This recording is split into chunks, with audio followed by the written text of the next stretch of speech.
Today, our text will serve as a primary example of how to read the Old Testament well. This text, Daniel chapter 3, is what we would describe as a biblical narrative.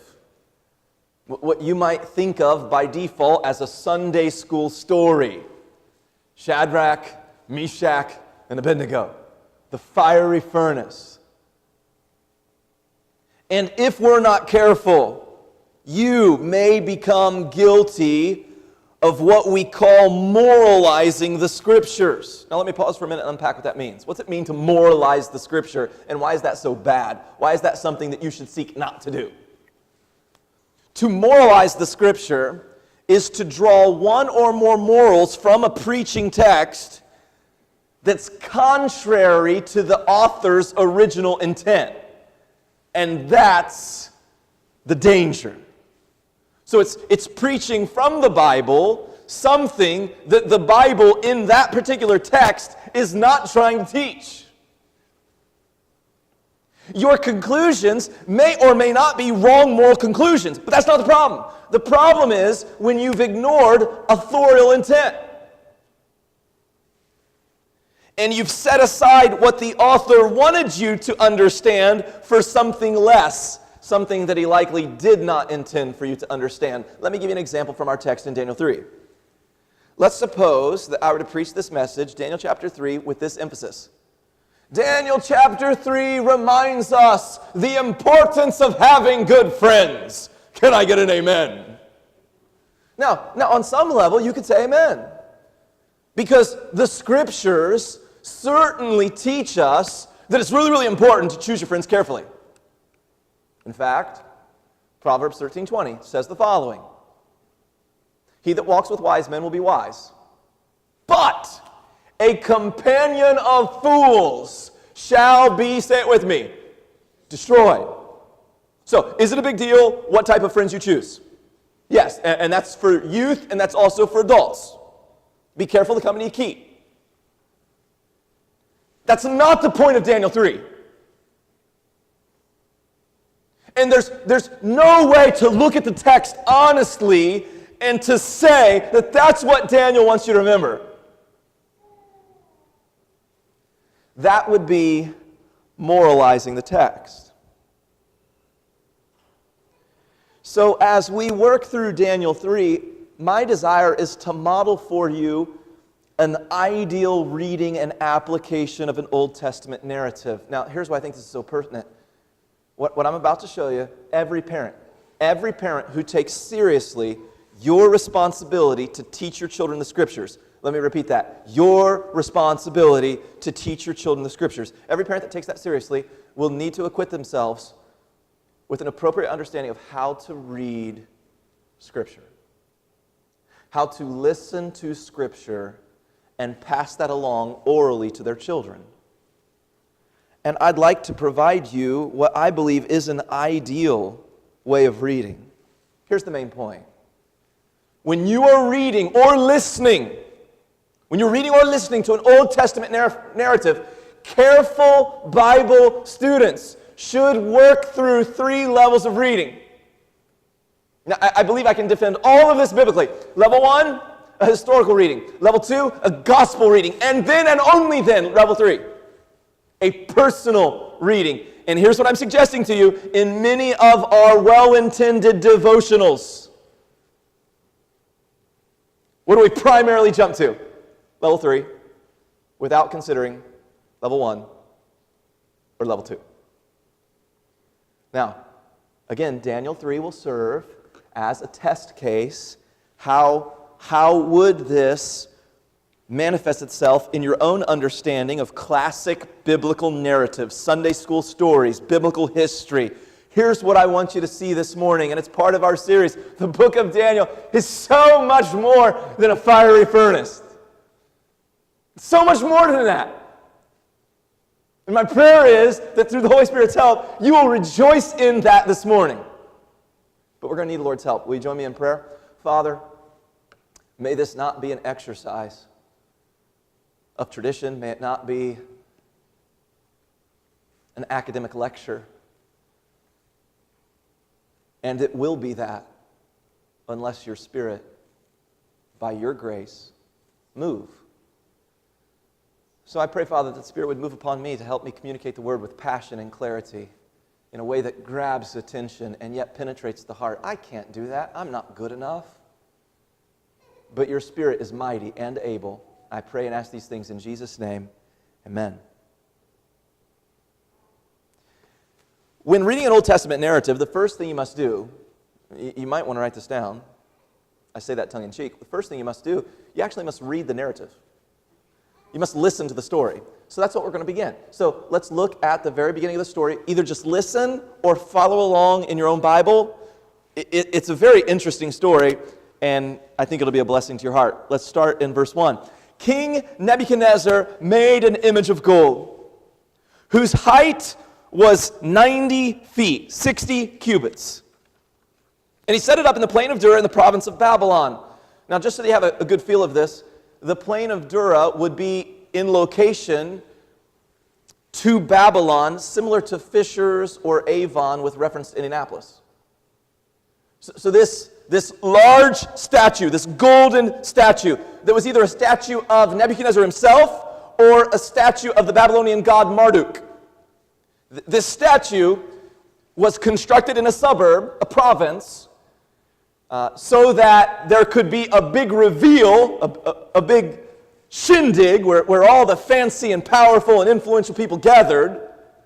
And Nebuchadnezzar is seeking to unify his loyalties through religion.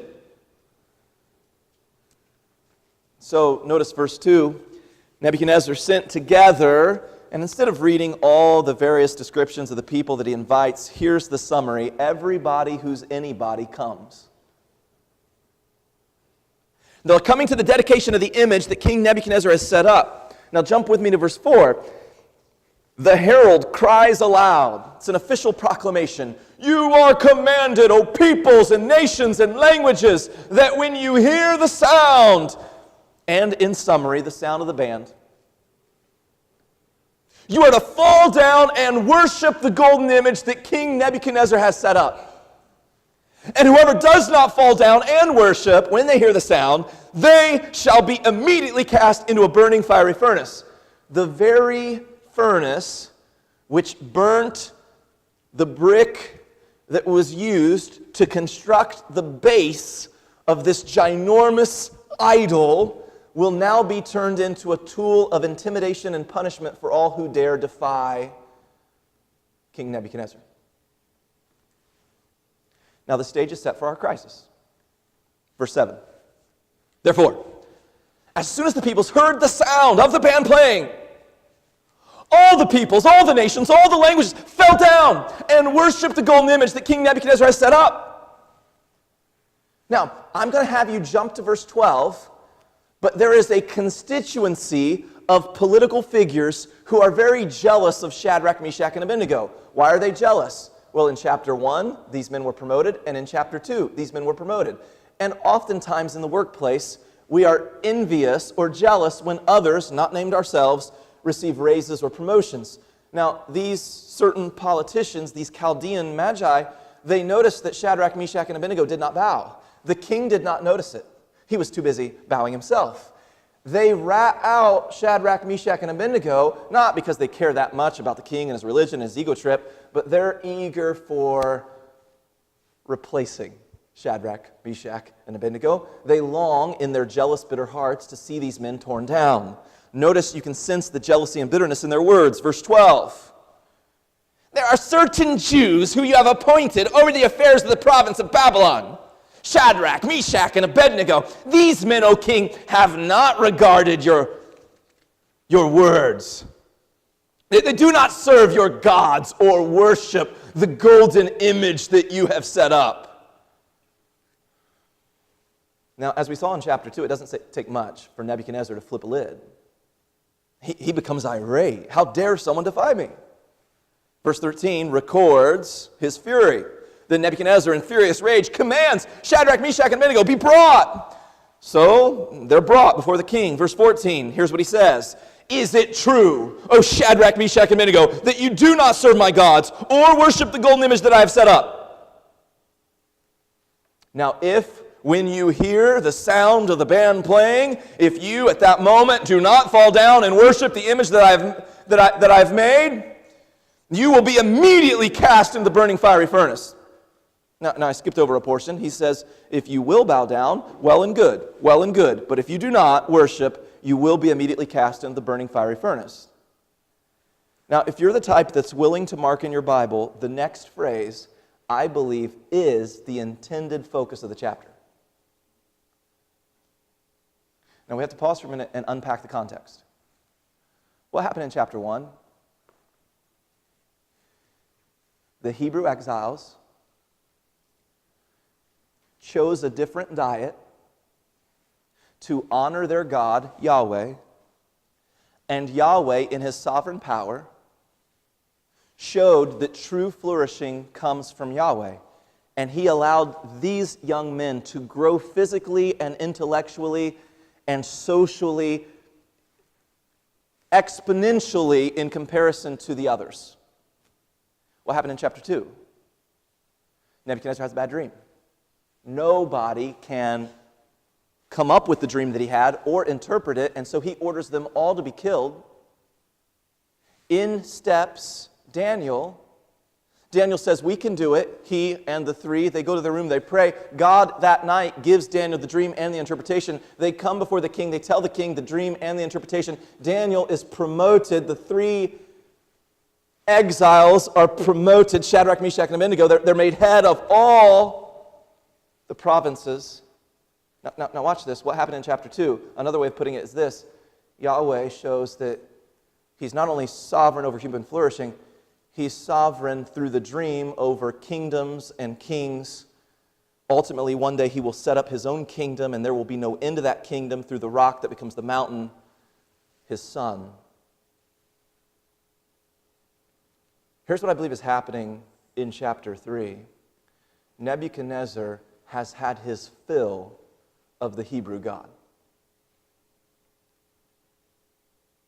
And I think what's subtly implied here is this. Okay, your God may help you with your weird diet, and your God may help you when it comes to dreams and interpretation of dreams, but I'm the king. And your God is powerless to deliver you from my hand in this moment. So bow. I think it's all packed into this statement. Let me read it for you. Who is the God who will deliver you out of my hands? And that's not an honest inquiry. He's not a young person with curiosity asking the question, oh, would someone just tell me, who is the God that could theoretically deliver you? No, there is a brazen defiance. Let's see what your God can do. He helped you once, He helped you twice. Let's see right now if your God can go toe-to-toe with my God. This phrase, the God who will deliver you, becomes the repeated theme for the rest of the chapter. And in Hebrew narratives, emphasis is brought out through repetition. Now remember that statement. Let's move on to verse 16. Shadrach, Meshach, and Abednego in their response. Here's what they say. Oh, Nebuchadnezzar, we are not careful to answer you in this matter. We have no need to answer you in this matter. If this be so, if you're going to do what you're going to do, if you're going to threaten us this way, here's what we want you to know. Our God, who we serve, Yahweh, is able to deliver us. See the theme repeated? Who is able to deliver? The response, our God, Yahweh, is able to deliver. Now we have to ask this question. Do Shadrach, Meshach, and Abednego at this moment know through some sort of special revelation that their God indeed will deliver them? And the answer is no. They just believe by conviction, because He is the God of gods, that He can. And by faith, they have the confident hope that He will, and He will deliver us out of your hand. But if not, you see, the crazy thing about God, He's a powerful lion who cannot be tamed. He's not your genie to be manipulated. God is free to do whatever He pleases. So There are times where God, for His purposes, His glory and our good, there are times where God does not cater to the cries of His people. There are times where God does not miraculously rescue and deliver, and all of us are very used to that thought. Now watch this. But if it's not our God's sovereign will, be it known to you, O king, that we will not serve your gods or worship the golden image that you have set up. Now, for time's sake, the king's infuriated. And he orders the flames to be heated 7 times hotter. So it's like going out to the barbecue and switching it from medium to high. We're going to burn the burgers if we leave them there too long. However, as Nebuchadnezzar casts Daniel's friends into the furnace, something's going to happen that will get Nebuchadnezzar to actually come up out of his chair. And it's not the fact that the very strong men who cast Shadrach, Meshach, and Abednego into the furnace, it's not the fact that those men die. That didn't shock him. He kind of expected it. He expected, though, the 3 men to die, Shadrach, Meshach, and Abednego. What draws him out of his chair is what happens next. I can't put it any better than the text itself, so look at verse 24. King Nebuchadnezzar was astonished, and he rose up in haste, and he declared to his counselors, why is he so astonished? Here's what he says, did we not cast 3 men bound into the fire? And they answered and said to the king, true, O king. And he answered and said, but I see 4 men unbound, loose, walking in the midst of the fire, and they are not hurt. And the appearance of the 4th is like, and we have to pause. I put in 3, how are there 4? He's tripping. But the 4th freaks him out because the 4th is not in appearance that of a normal man. Now, some of you have a Bible that translates it this way, that the 4th in the appearance is like, and they translate it as a proper noun, the Son of God, capital S, Son of God. And that is an accurate way to translate it.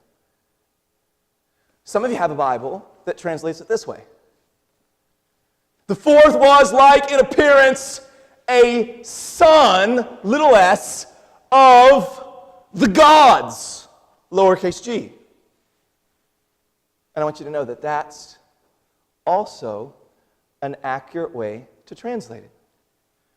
The Hebrew term is the term bar, meaning son, Elohim, a plural form of the Hebrew generic reference to God.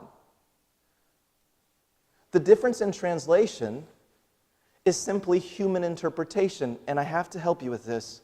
All translation involves human interpretation. So there are some, the King James translators, who when they read this text, they thought with confidence, this must be an Old Testament pre-incarnate, before he came in Bethlehem, an Old Testament appearance of none other than Jesus Christ. Therefore, they translate this Hebrew phrase as a proper noun. I'm seeing the Son of God. Now, to push back on that, how would Nebuchadnezzar have any contextual understanding of what the Son of God looks like? You and I have seen artist renderings of Jesus. They're probably horribly wrong, but you and I have seen that. I mean, Nebuchadnezzar had no clue of what Jesus may have looked like. What makes so much more sense is to translate it not as a proper noun, although I understand that I might be really threatening your Sunday school story here. What makes more sense is to translate it as a common noun, and let me demonstrate why. I think what happens is the 4th character in appearance has some sort of angelic character. Now we're not told the nitty-gritty details, whether that be angelic wings or the apparel, but even in his pagan Babylonian context, Nebuchadnezzar is able to see this 4th character is something more than human, something from the gods. Now, if you'll reference Job chapter 2, what is a way of communicating the identity of an angel? In Job chapter 2, verse 1, the angels are referred to as the sons of God. So it's quite possible that what Nebuchadnezzar is seeing in this moment is the same thing that the narrator sees and relays for us in chapter 6 when it comes to the lion's den. Who shuts the lion's mouth in the lion's den in chapter 6? Who does it? An angel sent from God. Now here's what's awesome. Either way you translate it, it's not the point of the text. And you are free to strongly believe what you want to believe. It may be, and I tend to believe, that this is truly an Old Testament Christophany. This is an appearance of the pre-incarnate Christ in the Old Testament. I see it in chapter 3, and I see it again in chapter 6. And I rejoiced in it. But if someone said, no, this is an angel like Gabriel, okay? What's the point of the narrative? Yahweh is the God who is able to save. That's the point.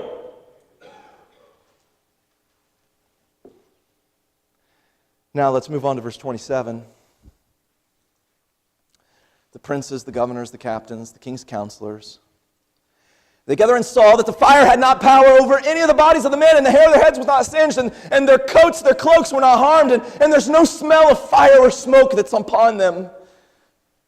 Nebuchadnezzar answered and said, here's the main point. Now, let me give you this clue. When you're reading a Hebrew or listening to a Hebrew story, not only is emphasis relayed through repetition, also pay close attention to dialogue. Dialogue is where the main truths shine. Listen to this dialogue. From the very lips of the king who prior said, who is the God who will deliver you? Notice what he says now. That prior angry, defiant king now says this. Blessed be the God of Shadrach, Meshach, and Abednego, who has sent his angel and delivered his servants. In other words, from Nebuchadnezzar, his own lips, he's answering his question. Who is able to deliver? Your God, Yahweh, is able to deliver. And he pronounces a blessing upon their God. Now, who does he deliver? He delivers those who trust in him. Remember that important little note. Now, notice what he does next. Therefore, I make a decree. Remember, Nebuchadnezzar is kind of an impulsive guy. Any people, nation, or language that speak anything against the God of Shadrach, Meshach, and Abednego shall be torn asunder, limb from limb, and their houses laid in ruins, made a dunghill, for there is no other God. Look at this, twice here at the end. There is no other God who is able to rescue in this way. And then chapter 3 ends the same way that chapter 1 and 2 ended. What happened at the end of chapter 1? Daniel and his 3 men were promoted. What happened at the end of chapter 2? Daniel and his 3 friends were promoted. So here's the pattern. Remember, in Hebrew, it's all about repetition. Exiles are tested. Through the testing, they are honored. Chapter 1. Exiles are tested. Through the testing, they are honored. That's chapter 2. Chapter 3. Exiles are tested, and through the testing, they are then honored. What do you think Daniel is trying to drive home to the reader? God's purposes, which are good in the sufferings of his people, perhaps. God's power to carry his people triumphantly through any trial or test, perhaps. God's superior power in comparison to all gods which are not God at all, certainly. Now,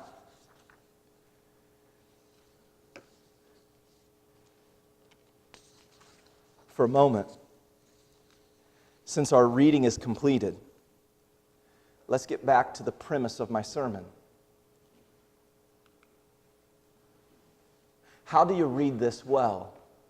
So here's what I'm saying.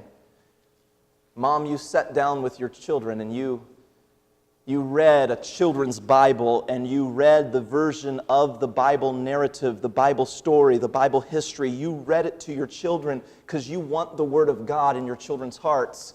And I commend you for that effort and discipline. And you read it, and now since you've finished reading and you've got like 3 minutes left of that little attention span, you're wanting to help apply the relevance to your child's heart. And so here's what you need to be equipped to do. Number one, you need to be able to think. And here's what you need to be able to think. What did this mean historically to the original audience? So the book of Daniel was written to the exilic community. That's a $5 word, but let me tell you what it means. Daniel, as a book, was written to encourage the Jews who were in Babylonian captivity. That was the primary audience. Now, I want you to think for a moment. How would that book and how would this narrative land on you if you were exiled far from your home, living under political oppression, pressured to compromise your faith in your God? How would this narrative encourage you?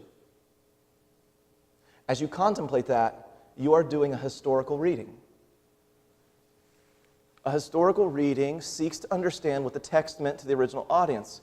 Let me share with you what I think is a good historical reading. To the Jewish exile, Daniel 3 serves as an encouragement to remain focused upon and loyal to Yahweh, even in the midst of your suffering. For He alone is God. He is the God of gods and the truly sovereign one. He has not been defeated by the Babylonian gods, but rather has graciously delivered you over to captivity because you and your forefathers have forsaken Him and have turned to idols. Therefore, repent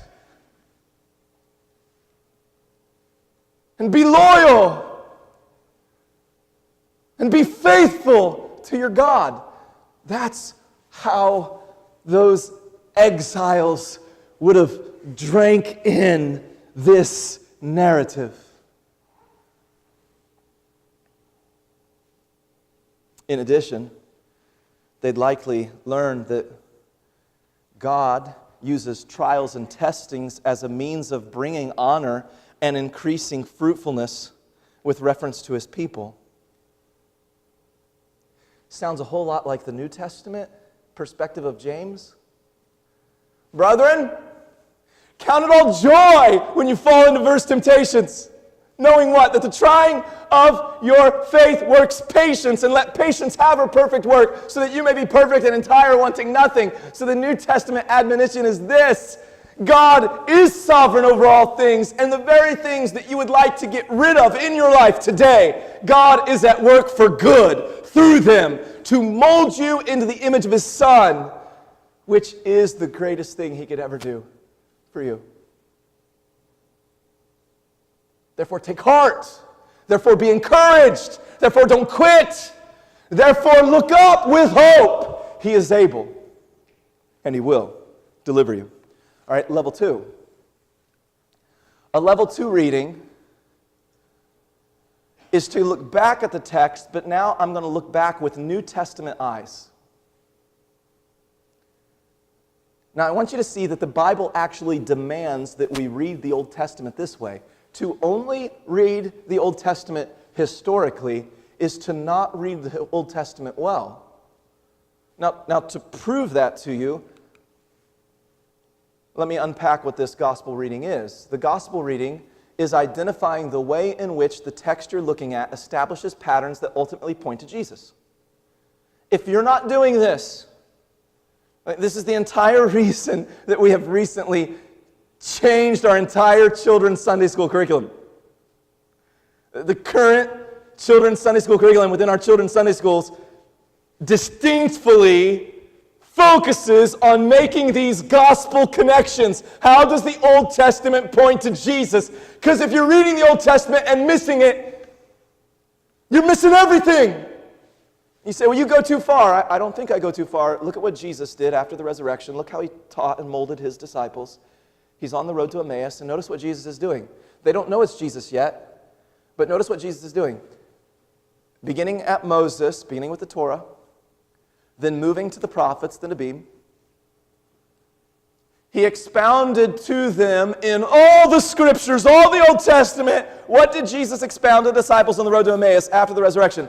He expounded the things concerning Himself. So here's what Jesus did. Jesus, on this journey, and I'd love to have that audio file. That'd be a podcast to save. Jesus retold the Old Testament narratives, highlighting how each one of them contained patterns that pointed to his ultimate and glorious fulfillment. We have to read the Old Testament this way. Now, I'm going to try to visually do this with you, okay? So over here, if you're asleep, wake up. Over here, this is the Old Testament pattern. Over here, this is the New Testament Jesus fulfillment. Now let me just help you see the parallels, and this is the type of thinking that you have to engage in. All right, what's going on in Daniel 3? Here's what's going on. You've got from some servants of Yahweh who are being pressured to bow to the cultural gods of their day. Yet by faith they refuse to bow, for they fear God, not man, and the consequence is they are cast in judgment to a horrible death, the fiery furnace. Do you see that? That's the pattern. Now watch this. All right, let's go to Jesus. Who is Jesus? Well, according to the prophet Isaiah, he is the true servant of Yahweh. He is the superior and ideal servant of God. What happened to Jesus in his life and death? He was being pressured by spiritual Babylon, Jerusalem. The Pharisees, the scribes, he was being pressured to do what? To bow to the idols of that day. Secular Judaism. But he would not bow. And because Jesus would not bow, what did they do to Jesus? Well, they did not, through judgment, cast him into a fiery furnace. I suggest to you, they did something far worse. They placed him on a cross. And Jesus dies a excruciating, agonizing death where he not only suffers physically through the cruel hand of heavy-handed Romans, but at the same time he suffers spiritually as the Father pours out all the fury of hell upon the Son because he's dying for the sins of his people. Over here. Did Yahweh abandon the servants in the midst of their furnace? No. He brought them through the fire, unscathed, through nearly a resurrection, escaping death. Watch this. Well, you might say, well, that's where this story breaks down because Jesus was buried. Friend, did God ultimately abandon Jesus? And the answer is no. God raised his Son from the dead. And when Jesus arose from the dead, it was a demonstration that death had no hold over him. He came out of that grave bearing the scars of his crucifixion, but friend, he had no smell of death, no sign of decay. For God was with him in his death, and God brought him through his fiery furnace, and God truly, and in a much grander way, exalted him by way of his resurrection to die no more. Now watch this, because you might think we're done. At the very end of the chapter, there's something pretty cool that's said. Remember what Nebuchadnezzar proclaims? If anyone, now remember, Nebuchadnezzar is the high king. He's the high king. He makes a proclamation. If anyone says anything bad about this God, he will be torn limb from limb and his house turned to a dunghill. And God the Father has proclaimed that neither is there salvation in any other. For there is none other name under heaven given among men than the name of Jesus, whereby we must be saved. And the Bible says this with reference to Jesus: he that believeth on him is not condemned, but he that believeth not. You have anything ill to say about Jesus? You deny Jesus in any way? Well, the High King has a message for you. You will be torn asunder. You will be damned.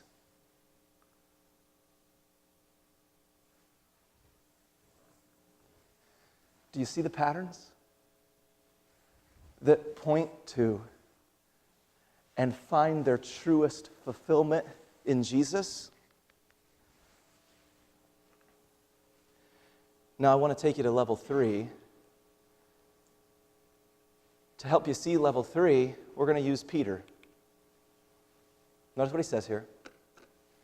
1 Peter 4:12. Beloved, do not be surprised at the... Now read the next 2 words with me. Just read it out loud with me. Humor me for a moment. It'll give you a chance to participate. The blood will begin to flow again. All right, read these 2 words with me. Fiery trial. Do not be surprised at the fiery trial. What's he alluding to? So Peter's a Jew. Peter's a Jew who believes in Jesus. He's an apostle. He's writing a letter that's predominantly being distributed to Jewish populated churches. He was the apostle to the Jews. And so we should expect him to write something that has rich allusions to the Old Testament, right? And so when Peter says, don't be surprised when your fiery trial comes upon you, Christian, what is nearly every Jew thinking about? What is the most iconic fiery trial written in the Old Testament? Is it none other than Daniel 3? Is it none other than the fiery furnace?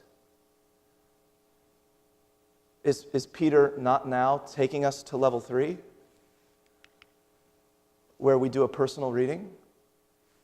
Where we take the historic truth and the gospel reality, and now we see how it works its way out in our lives? This is exactly what Peter's doing. And so I want to end the sermon, not a fancy conclusion, no dramatic story. I apologize. Not really. I want to end by helping you personally apply it to the context of your life. And I'll begin here. Only Jesus can deliver you from the fiery furnace of hell.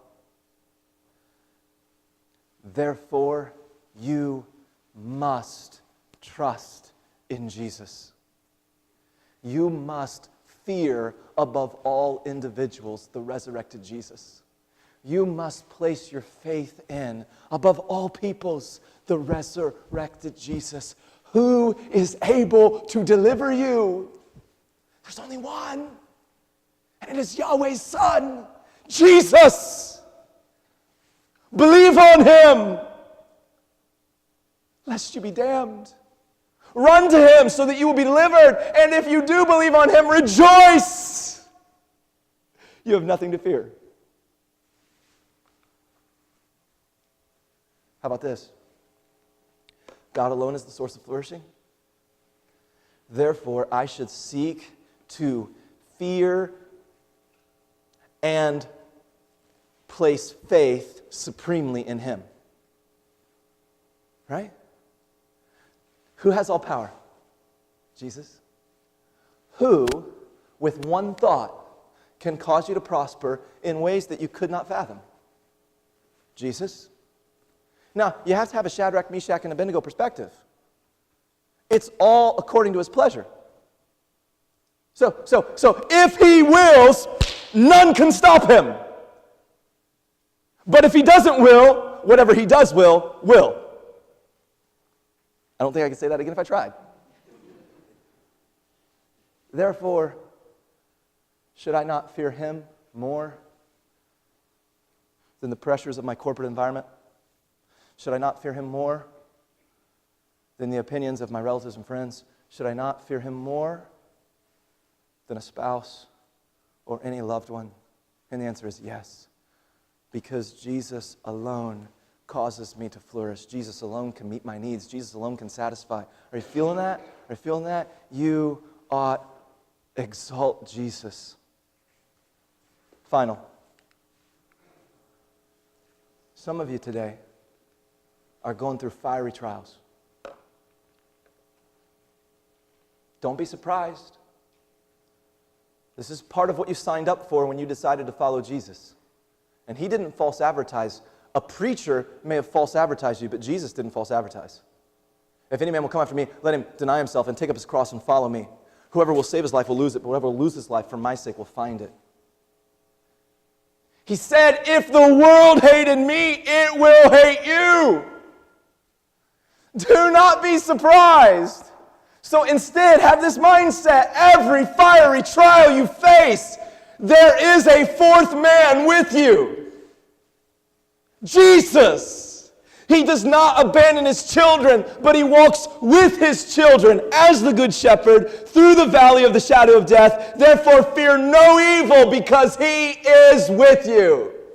And he will never leave you nor forsake you, even until the end of the ages. And you ought to say, yes. So, if all that's true, Mom, you have no reason to worry. You have no reason to fear. You have no reason to be so anxious. Rather, because of these realities, you can rejoice. You can rejoice. Rather, you can have peace. Rather, you can be characterized by someone who has this optimistic hope. It only gets better, Christian. The worst thing that can happen to you is to keep living. Can I get a witness? Because the moment you die, to be absent from the body, present with the Lord, or the moment he returns, he makes a new heaven and a new earth. And he does not leave you out, but he brings his children with him. Such reason for hope. As we personally apply the scriptures, I hope you've seen this morning, Daniel 3 is so much more than a fiery furnace. Let's pray. God, we need your help. We're so prone to moralize and miss what you, the divine author, have packed into these narratives. Lord, I pray that there's someone right now who's going through a fiery trial and who has entertained the thought that you have abandoned them. I pray that they will recall there is a fourth man who walks with his children in the midst of the furnace to care for them, to protect them, to preserve them, and one day resurrect them. And that man is King Jesus. And I pray that that will minister great joy, great peace, great hope. Lord, I pray that we will see you truly as the God that brings flourishing. So may the trials of our life wean us off of these false idols, these broken cisterns, these secondary pleasures that are something less than you. And may the trials of our life lead us to what we know in our head but deny in our heart, that you truly are the best thing that we could ever have.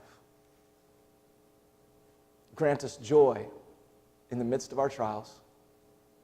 And may those that watch us say, blessed be the God of fill in the blank,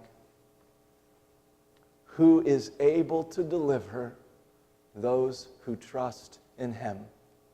May that be said of us in our community, we pray. In Jesus' name, amen.